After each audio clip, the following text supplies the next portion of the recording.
Hey guys, welcome back to the channel. This is John with Addicted to Fishing, and today we're going to talk about a couple things.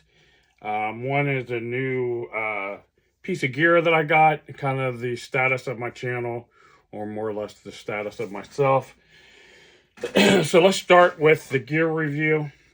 As many of you know, a while back, I bought the Bass Pro Shop Johnny Morris Carbon Light Super Finesse rod. Paired that up with the 2500 series Mirville. Absolutely love this combo. I did add in a drop shot keeper. This rod has been absolutely phenomenal. I really love the sensitivity of this rod for the money. And that's primarily what I'm going to use this for now, is bottom contact, really finessey type stuff. Drop shot, wacky rig, Nico rigging, really micro finesse. We're talking about Texas rigging finesse with like little 2-inch baits and using little 1/64 of an ounce. I don't know if you can see that, 1/64 of an ounce bullet weights. I've already been out playing with this and seeing how it works, and it casts these little light things really well. Do around some little 2-inch Helgermites. Let me pull one of those out for you guys.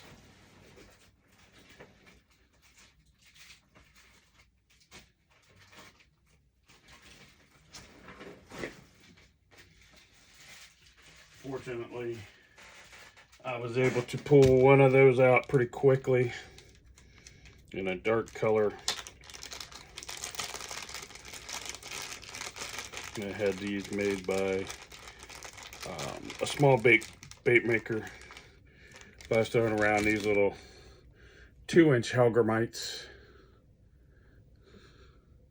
on that little 1/64 of an ounce weight. I also drop shot that little thing. One of the things that I do, because of some of the areas that I'm fishing, is I do have to Texas rig on my drop shot to keep it weedless. So as you can see here, I've got a little Mustad grip pin, more or less a Nico hook versus the little octopus type hook. I do like to keep it pretty weedless. But we're not here to really get into the specs on that rod. Just a quick little update what I'm doing with that rod. I sold a few things and went out, and they came out with a newer model of the Johnny Morris Carbon Light.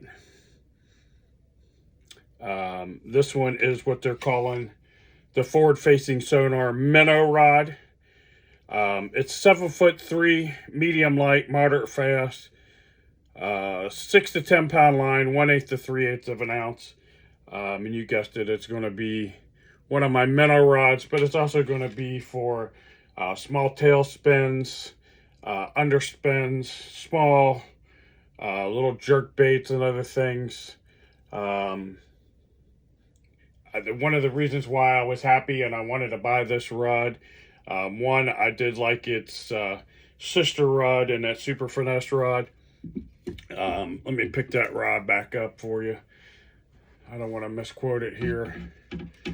So this forward-facing minnow rod is a little bit longer. This one is a 6'9" fast, the Super Finesse rod. And the minnow rod, again, is, I think it was 7'3". Yeah, 7'3", medium light, moderate fast. It's got quite a bit of a difference in the tip.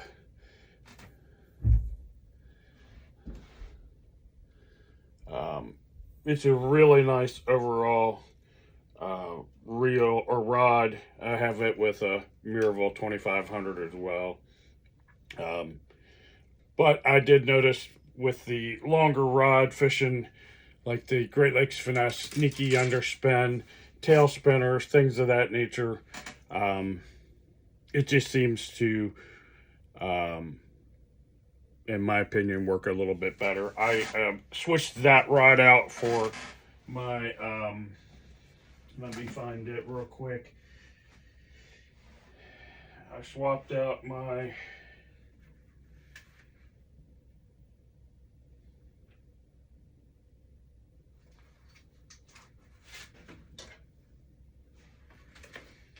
St. Croix Triumph. I haven't decided if I'm going to get rid of the Triumph, but the Triumph was only 6'6".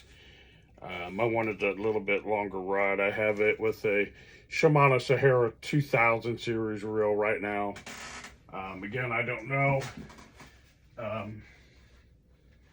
what I'm going to do as far as some of these rods go. I have decided to move out a few different rods and reel combos that I know I'm just not going to use anymore.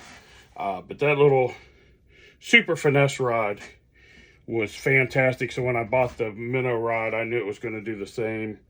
I do have written down some of the stuff. Of course, the length, the line rating, and all that will change, but it does have the same carbon light or carbon coil technology, RT4 graphite, the Fusi phase light guides, wind grips, that skeletal reel seat, and as you can see that. One of the things that I've noticed with that reel seat is a lot of times we were putting our finger up higher on the blank to feel that bite. Because that blank goes straight through this reel seat while I'm holding that reel, I feel it totally in my hand. You know, I reel left-handed, work that rod with my right, and as you can see, even this way, when you wrap your hand around that, you're all inside that that reel seat. So you feel the bite really, really well. No need to put your finger up here on the rod. Again, it's one of the hottest trends going right now is that minnow. I don't fish with forward-facing sonar at all. Been fishing minnow style baits for years. Again, it's just matching that hatch, and it matches the hatch really well for me. The rod holds up extremely well. Again, I feel just about anything with that. I fished some swift current in the tail waters. I was catching some hybrid striper on it. And I was really, really overly impressed with it.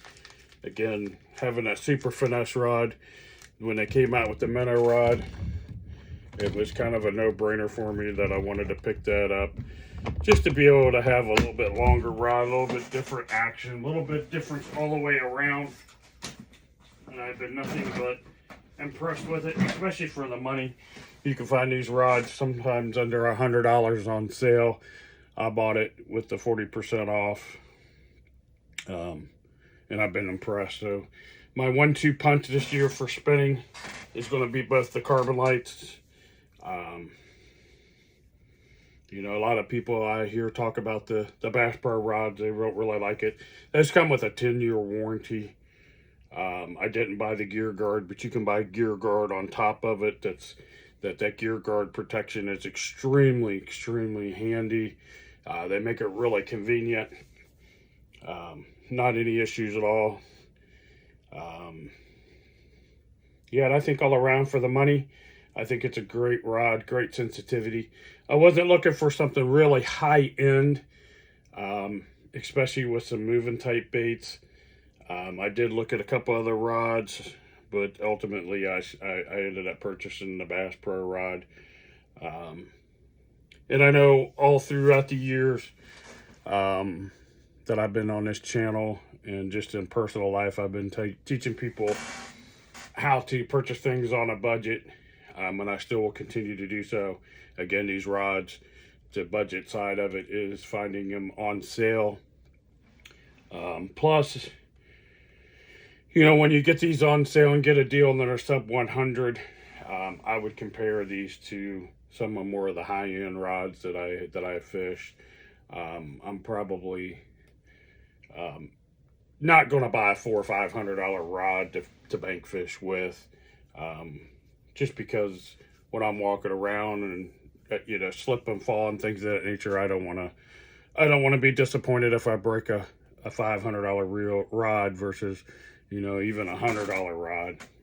It's bad enough, but you can definitely find them on sale and save yourself a bit of money. And that's what I definitely would look at. Today being Wednesday, I'm making this video. I'm probably going to put it out right after I make it. I know that before I was putting out 2 videos a week. I was trying to pump out a lot of information, share what I do to help you guys out, possibly save money, possibly pick up new techniques, or possibly do some modifications to the technique that you're doing. I'm going to continue to do so. Some of the reasons why my videos have slowed down to 1 a week is because of my work schedule.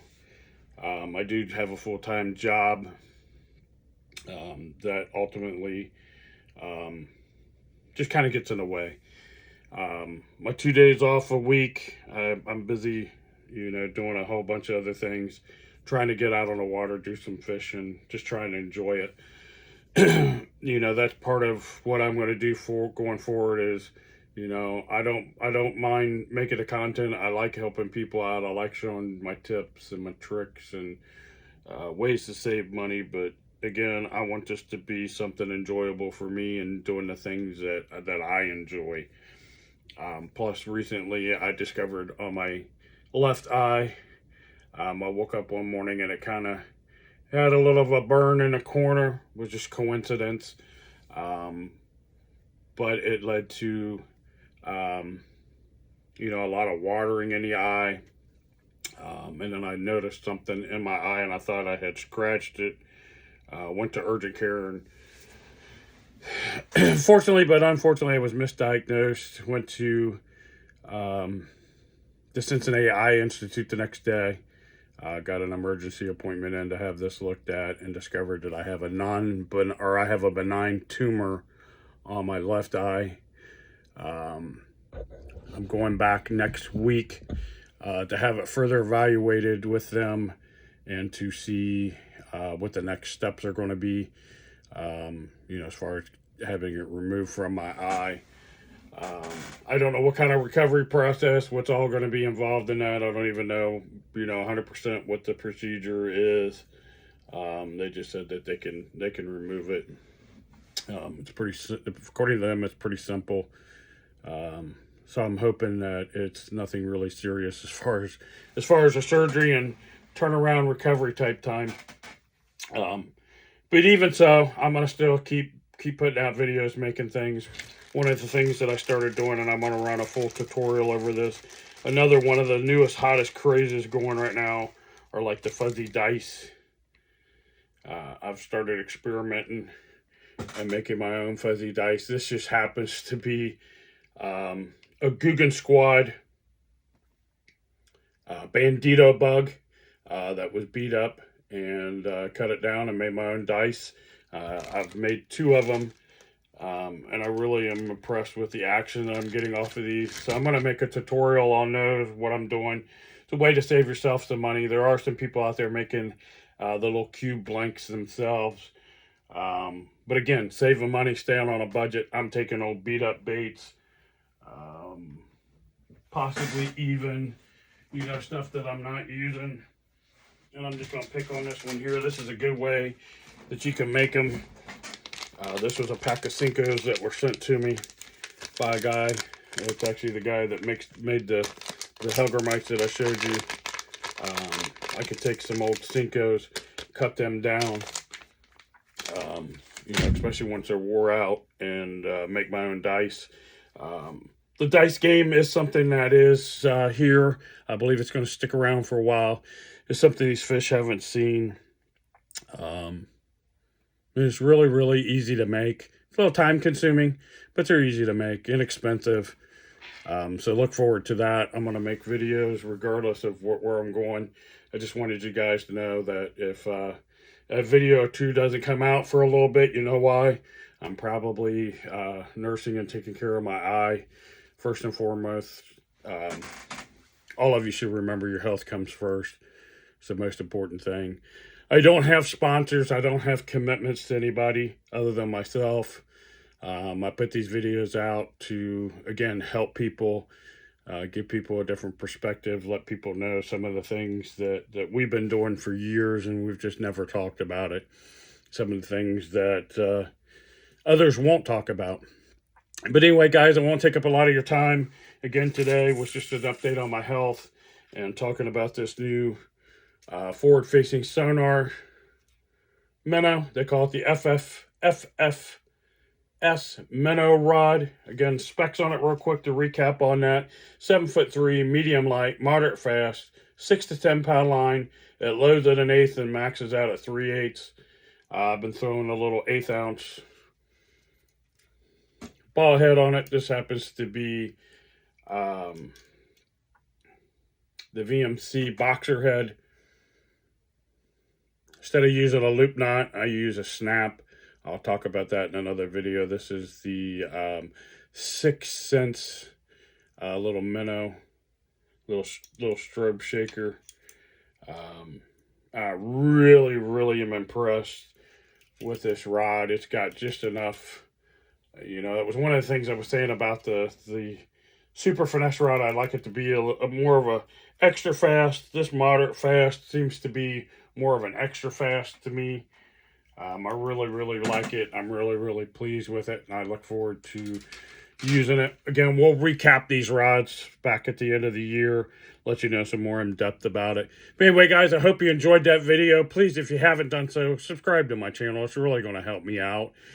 Comment, like, share. Give me some comments on what you'd like to see in the future. I want to do some breakdowns on some other baits, some other techniques, and some other things that I'm doing to really help people out.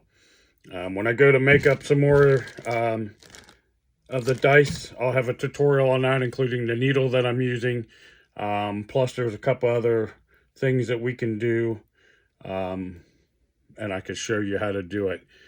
So I look forward to seeing you guys in the next one. We'll continue to keep moving on. That's all we can do. Just keep moving on, moving forward.